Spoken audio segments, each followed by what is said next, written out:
Satu kata yang mewakili UPJ untuk saya ya Bu ya. Rumah kedua.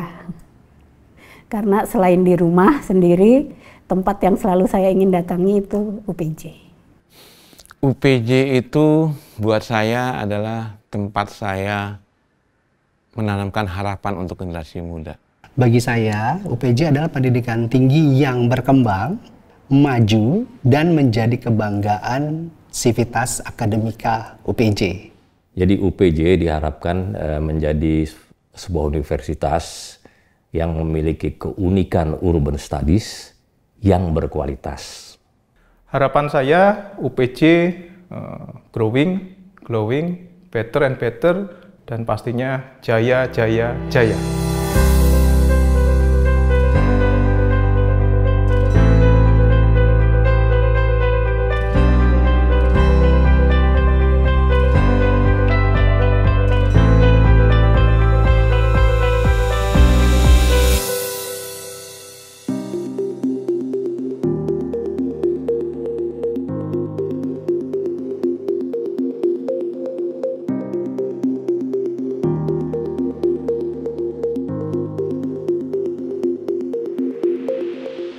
Saya menyadari bahwa UPJ didirikan atas dasar suatu idealisme. Idealisme dari para senior dari Pembangunan Jaya ya. Jadi mereka melihat bahwa Pembangunan Jaya ini dulu dibentuk tahun 1961 kan. Nah waktu itu kan alasan Pembangunan Jaya dibentuk adalah karena ingin membantu merevitalisasi kota Jakarta, ya kan? Kota Jakarta sebagai ibu kota yang kala itu masih sangat ya ketinggalan lah gitu. Presiden pertama kita Bung Karno dulu sangat menginginkan bahwa Jakarta berkembang menjadi kota dunia juga gitu. Nah tentunya pemerintah Provinsi Jakarta, atau waktu itu belum provinsi, pemerintah kota ya, dulu masih wali kota. Pemerintah kota Jakarta tidak mampu sendiri ya. Kemudian dibentuklah satu perusahaan bekerja sama dengan swasta, dan perusahaan itulah Pembangunan Jaya gitu. Awal mulanya UPJ atau sejarah UPJ itu mungkin kita harus kembali pada waktu Yayasan Pendidikan Jaya didirikan tahun 91, 3 September. Saya diangkat sebagai direktur di Jaya itu tahun 1971, 1 Juli. Lalu Pak Ci mengatakan saya itu ingin berbuat sosial katanya. Ada kata-kata bijak beliau begini, ketika kita diberi berkat banyak, nah kita juga harus meneruskan memberi berkat pada orang lain lah. Memberi berkat orang lain dalam arti kegiatan sosial gitu ya. Nah, kalau kita ingin berbuat sosial, hal yang paling mulia, Pak Ciputra nih ya, bukan saya, adalah dalam bidang agama. Beliau bilang begitu. Nah, tapi kita ini kan latar belakangnya kan PT, perusahaan, korporasi. Kurang cocok kita ngomong agama itu, nggak cocok. Sehingga kita memilih yang berikutnya, hal mulia yang berikutnya gitu. Nah, hal mulia yang berikutnya ini apa? Pendidikan. Ya, jadi memang itu menjadi cita-cita kita untuk turut serta memberikan sumbangsi kepada negara dan bangsa. Membuat sekolah itu ternyata harus dalam bentuk yayasan. Jika saya membentuk yayasan dan memakai tanggal 3 September sebagai tanggal pendiriannya, karena Jaya itu ulang tahunnya juga 3 September. Nah, yang pertama didirikan itu TK.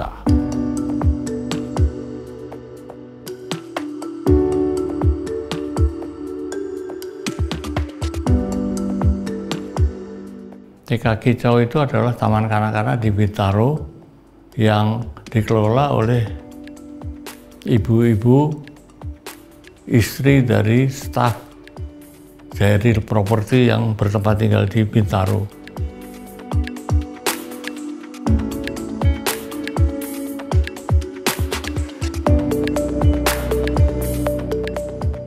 setelah Sekolah Bangunan Jaya 1 berdirilah Sekolah Global Jaya yang bertaraf internasional, kemudian berdiri juga Sekolah Bangunan Jaya 2 di Surabaya, di Sidoarjo. Level pendidikan dasar dan menengahnya sudah dijalani dengan baik, dengan hasil baik, kualitas baik. Ya. Kenapa tidak dilanjutkan dengan kualitas yang sama baiknya? Pendiri-pendiri kita berpikir ya kita harusnya paripurna dong, ya mengembangkan anak bangsa itu atau mendidik anak bangsa dari TK sampai perguruan tinggi. Dan perguruan tinggi ini bisa menjadi pusat studi dan akumulasi ilmu, pengetahuan, pengalaman yang diperoleh Jaya selama 60 tahun lebih. Nah, jadi pada tahun 2005 itu dibentuklah 2 tim ya yang untuk merealisasikan pendirian Universitas Bangunan Jaya. Tim pertama itu namanya tim inti. Tim inti itu terdiri dari Pak Trisna Mulyadi, Pak Edmund, Pak Engki, Pak Oki, ada Pak Tribudi waktu itu. Pak Tribudi itu salah satu direktur Bangunan Jaya. Itu tim inti. Kemudian ada tim yang kedua, tim studi kelayakan. Ini tim operasionalnya, yang bergeraknya. Nah itu saya sebagai koordinator. Kemudian ada Pak Dias, kemudian ada Indra Satria almarhum, kemudian ada Pak Tony, ada Bu Tuning sebagai sekretaris itu ya. Sebelumnya saya memang di Yayasan Pendidikan Jaya. Nah, saat itu YPJ itu ingin mendirikan perguruan tinggi. Lalu saya diminta untuk bergabung dalam proses pendirian UPJ. Di sana awalnya saya ditempatkan di bagian rekrutmen. Memang agak sedikit kaget pada saat masuk, kan kampusnya belum punya izin waktu itu. Bahkan kampusnya sendiri kan waktu itu belum ada sebetulnya waktu saya bergabung itu. Jadi izinnya baru dibikin. Dan kita yang direkrut itu masuk dalam tim untuk penyusunan. Jadi pada tahun 2006, begitu kita mengajukan proposal itu dari Dikti kita mendapat masukan bahwa pendirian universitas dan perguruan tinggi itu sementara ditutup. Kami ketika itu dipersilakan, ya cari aja deh izin yang sudah beredar. Saya bilang sama mereka, kalau saya punya uang 5 miliar, saya bayar resmi ke Diknas atau ke Dikti. Namanya pendidikan ini kan suatu hal yang sangat penting nih. Kalau awalnya aja kita lahirnya udah salah, kita nggak mau. Kenapa? Ya, pertama, secara teknis ya, menjalankan satu organisasi yang paling susah itu membangun budaya. Dia tuh kelimpungan, pasti budayanya itu nggak bagus. Baik budaya di tenaga pendidiknya maupun budaya di mahasiswa yang ada. Nah, sedangkan kalau kita membeli universitas, kan kita harus ambil itu. Ya, dosen-dosennya diambil, kemudian mahasiswanya diambil. Bisa-bisa kita kehabisan energi untuk membereskan itu aja itu. Kita harus mengurus izin dari awal dengan benar. Itu yang kita jalani. Dan itu yang tidak mudah. Waktu itu Dirjen Dikti itu Satrio Brojonegoro. Itu sebenarnya teman satu kuliah sama Pak Oki di ITB. Dia pun angkat tangan, nggak bisa bantu, dia bilang. Jadi saya juga sempat menghadap beliau. Oh iya memang, ada moratorium, dia bilang. Itu memang policy kami, dia bilang gitu kan. Pada satu saat, itu Profesor Sumantri ini diganti dengan Dr. Fasli Jalal. Jadi kita ngadap ke Fasli Jalal. Kebetulan Pak Saiful melihat bahwa saya itu nggak bisa nembus-nembus. Dia ingat teman sebagunya dia. Teman saya SMA, namanya Haryono Suyono. Dia itu pada saat tahun 2008 itu sudah mantan Menko Kesra, dan dia pernah menjadi Menteri Pendidikan ad interim. Saya ingat itu. Aduh, saya pikir saya telepon dia. Saya bilang, Mas Har, ini Mas Har kenal nggak sama Fasli Jalal? Oh, kenapa? Katanya. Begini, saya ceritakan bahwa kita proses mendirikan universitas, dan sekarang ini yang dirjennya itu Fasli Jalal. Oh iya, kenal sekali. Saya yang nyekolahin dia ke luar negeri, katanya. Waduh, dalam hati saya itu senang sekali ini. Gimana Mas Har, bisa nggak bantu kita ini? Oh bisa. Gimana? Ya nanti saya pertemukan kamu, dia bilang sama teman dia. Saya pertemukan kamu sama Fasli Jalal. Nanti hari apa saya akan ada di TVRI, hadir aja katanya. Nanti saya kenalkan. Ya, jadi waktu itu kan mengikuti kerangka dari dikti, harus ada eksaktanya, harus ada sosialnya. Kami memilih sipil arsitektur karena itu sangat relevan dengan kita. Yang sosial, akuntansi dengan manajemen, itu juga di perusahaan juga butuh. Psikologi kita juga perlu, di perusahaan pasti ada psikologinya. Ya, dan seterusnya, itulah akhirnya kita memenuhi 6 ilmu pasti, 4 sosial gitu ya. Saya telepon lagi itu Profesor Haryono ini.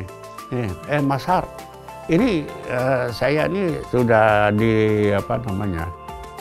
berhadapan dengan Dr. Ila ini ya, katanya. Mas Har kenal nggak? Oh ya kenal lah, katanya. Ya gimana? Ya nanti saya telepon dia. Jadi satu saat proses itu udah di tahun 2010 awal. Waduh, saya pikir ini sejak tahun 2006 udah 5 tahun. 6, 7, 8, 9, 10 kan udah 5 tahun kita ini bergerak nggak juga. Saya ada sesuatu yang saya mau kemukakan, tapi saya kemukakan nggak ya? Akhirnya saya kemukakan. Saya bilang, sesudah ngomong-ngomong gitu ya, Bu, begini Bu, ya perkenankan saya menyatakan sesuatu, harapan saya begitu Bu. Apa katanya gitu.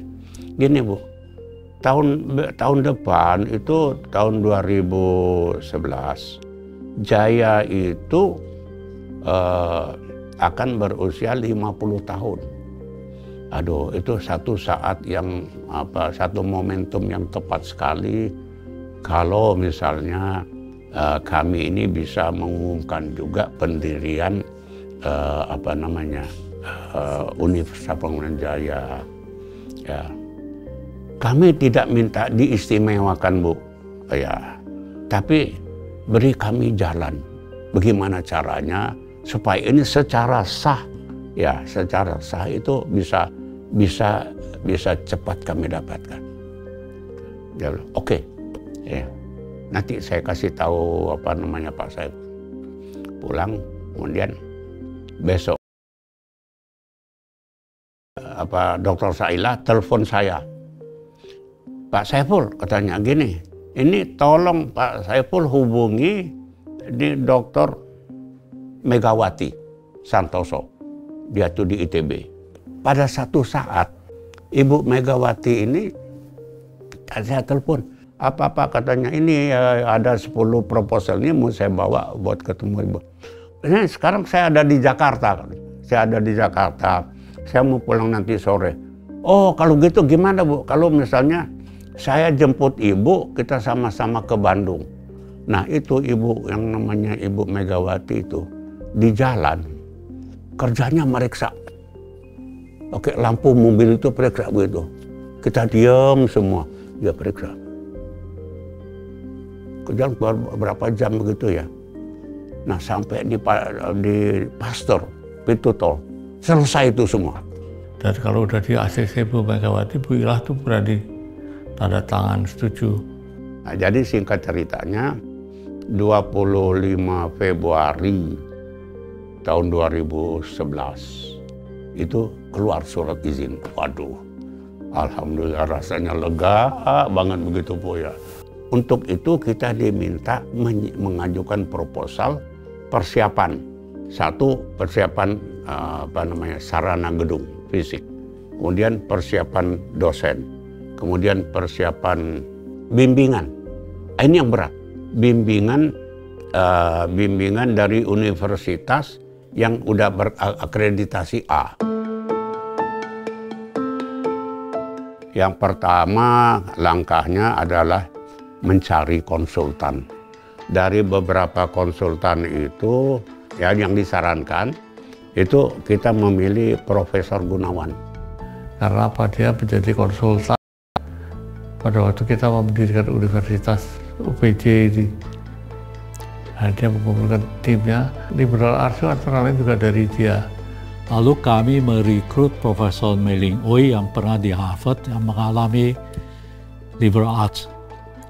Susah sekali memang liberal arts ini diterjemahkan, tapi akhirnya kuliah open to all itu salah satu yang menurut saya adalah terjemahan dari liberal arts.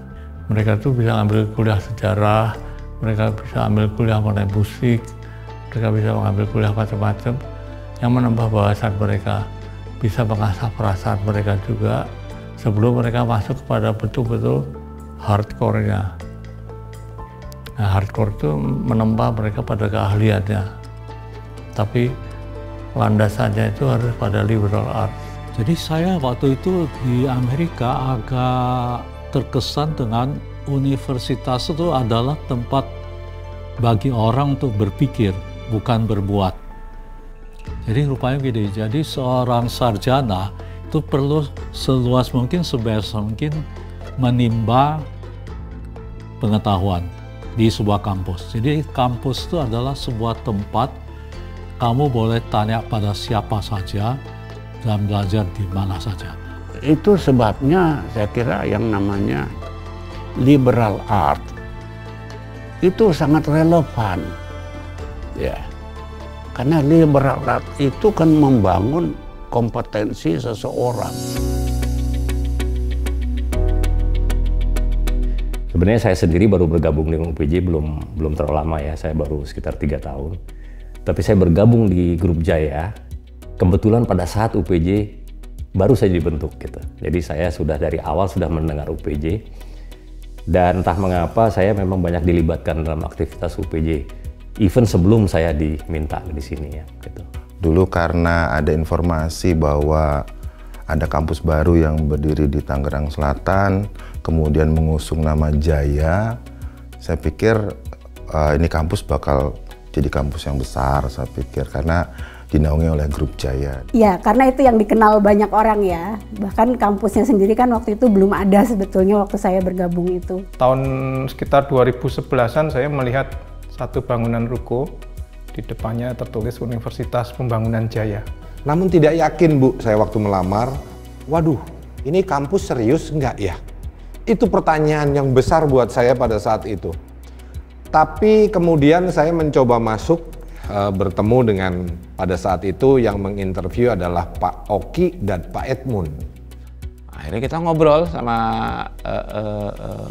pimpinan-pimpinan, tenang aja, kita udah punya lahan nanti di sana gitu ya, di daerah Sawah Baru sana nanti kita akan bangun.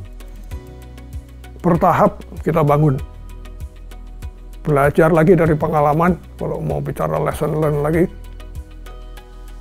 Apakah sekolah pembangunan Jaya, bangunannya sekaligus jadi? Enggak.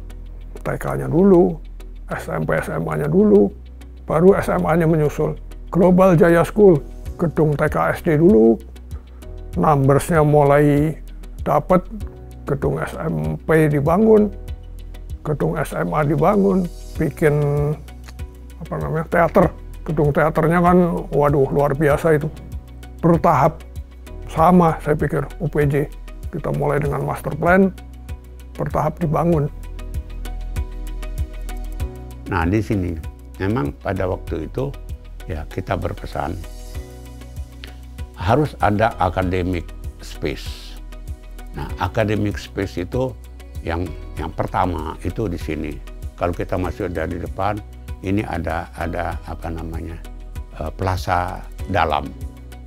Plaza dalam ini kalau ini sengaja ya coba tidak terlalu besar tapi juga tidak kecil. Ya plaza dalam ini cukup mengikat dua gedung ini menjadi satu, dan kalau kita berada di situ kita tidak merasa dia terlalu sempit, dia tidak merasa dia terlalu jauh. Nah di ujungnya ada Plaza Bodi. Ya ini yang istimewanya ya. Plaza Bodi itu memang pada waktu itu saya tanya sama Prof Gun, ini kita tanam pohon apa Prof? Prof Gun tuh bilang, kita tanam pohon bodi. Loh kenapa pohon bodi? Pohon bodi kan itu Buddha katanya. Bukan, pohon bodi itu adalah pohon pencerahan katanya.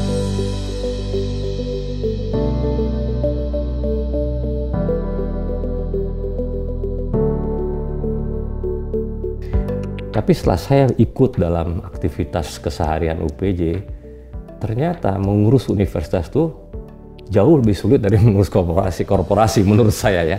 Kita mesti menjaga idealisme kita sebagai pusat pendidikan, tapi kita juga harus survive, harus hidup ya, jadi harus punya penghasilan. Kita juga harus memikirkan kemampuan dari yang mahasiswa yang masuk dan sebagainya. Ini balancingnya tuh luar biasa gitu ya. Karena kita bukan institusi bisnis. Kita adalah institusi pendidikan yang punya idealisme untuk mendidik anak bangsa. Selama berkarir di UPJ 2011 sampai sekarang banyak sukanya. Itu sebabnya saya masih bertahan. Dan ini adalah institusi tempat terlama saya bekerja. Saya nyaman karena saya merasa punya rumah di Prodi Sistem Informasi. Itu teman-teman saya itu bukan teman-teman, itu kayak saudara. Itu juga yang membuat saya kayaknya bertahan ya hingga sekarang gitu dengan keguyupan itu. Kita mengikuti perkembangan itu adalah hal yang paling indah di UPJ. Yaitu apa? Di waktu UPJ masih bayi, kemudian UPJ membesar, yang kita ikut merawat terus, ya, yang kita ikut memelihara, yang kita ikut mendidik sampai sebesar ini, itu kebahagiaan yang luar biasa menurut saya. UPJ kan memasuki usia ke-13 tahun. Jadi kalau kategori universitas, ini kategori universitas yang masih muda. Tapi masih muda, sudah punya akreditasi baik-baik sekali untuk seluruh program studinya. Kemudian barusan sudah akreditasi perguruan tinggi sampai baik sekali gitu. Itu sudah capaian yang luar biasa dan itu promising untuk UPJ ke depan itu. Dan kita tuh sekarang kan sudah ranking below 100 kan dari semuanya. Paling nggak kita mesti pertahankan dan bahkan kita bisa menjadi ranking di bawah 50. Nah yang sekarang ditumbuhkan adalah urban studies misalnya. Sudah punya 10 program studi yang semuanya berkaitan sama yang bisa dikaitkan dengan urban studies. Kemudian backbone-nya UPJ adalah Jaya yang 60% bisnisnya letaknya pada konstruksi dan perkotaan. Maka relevan sekali gitu ya. Ke depan memang ini yang harus kita kembangkan, terutama link and match antara dunia pendidikan dengan dunia industri. Ini UPJ menjadi, saya pikir mungkin jadi satu-satunya kampus begitu yang disupport oleh dunia industri yang luar biasa. Pelan-pelan tapi pasti kita mulai menemukan apa ya istilahnya, menemukan selahnya lah, menemukan bagaimana sih kita seharusnya. Makanya kita kan ingin, atau bukan ingin, kita sudah melaksanakan tapi terus ingin memperkuat UPJ sebagai universitas yang memiliki keunikan. Keunikannya apa? Yaitu urban studies, ya. Mempunyai satu kekhususan di bidang studi perkotaan gitu ya. Oleh karena itu, salah satu step yang kita lakukan adalah dalam penguatan ke depan, bagaimana kita hidupkan kerjasama yang erat antara perusahaan-perusahaan yang ada di dalam grup Pembangunan Jaya dengan proses pembelajaran yang ada di Universitas Pembangunan Jaya, yang kita sebut sebagai mengaktifkan laboratorium hidup. Makanya program yang kita luncurkan mulai saat ini adalah program magang terstruktur.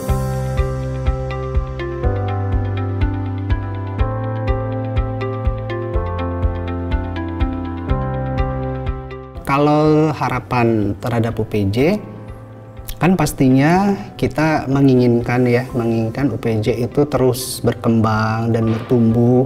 Kalau perlu malah menjadi nomor satu, ya mungkin nomor satu di wilayah Banten saja dulu gitu ya, itu menjadi salah satu impian juga gitu ya. Saya berharap suatu saat orang mengatakan kalau mau belajar mengenai pengembangan perkotaan, datanglah ke UPJ. Itu harapan saya ke depan. UPJ itu saya impikan harus menjadi legacy untuk Pembangunan Jaya Group. Jadi dia harus lebih besar daripada Jaya Group. UPJ ini hendaknya menjadi suatu universitas yang unggul, yang leading, jadi leading research university gitu tuh. Sesuatu yang sepertinya sulit ketika dikeroyok dengan teamwork, ya, pasti bisa. UPJ juga begitu, saya pikir kurang di sini, kurang di situ ya, pasti teratasi. Ya, kita kan sering bilang nih, Jaya Group yang hebat apanya sih? Teamwork. Ini sebetulnya bukan tips saya asli, tapi saya peroleh dari salah satu pimpinan di UPJ. Apapun tugas dan pekerjaan yang diberikan jangan ditolak, kerjakan. Karena kita tidak tahu itu akan bermanfaat saat ini atau untuk masa depan. Tapi yang jelas itu bermanfaat buat kita. Lakukan dan jangan tolak. Ya, saya pikir pertama ya UPJ jadi tempat yang nyaman untuk bekerja. Selain kebetulan juga rumah saya dekat dari sini, jadi jauh lebih nyaman lagi. Nggak ketemu macet dan segala macam. Ya, UPJ bagi saya adalah universitas yang fungsional, mandiri, dan urban studies untuk future. UPJ melangkah menuju ke depan secara keren sampai mencapai keunggulan yang diinginkan, sedemikian sehingga UPJ bisa bertahan seterusnya.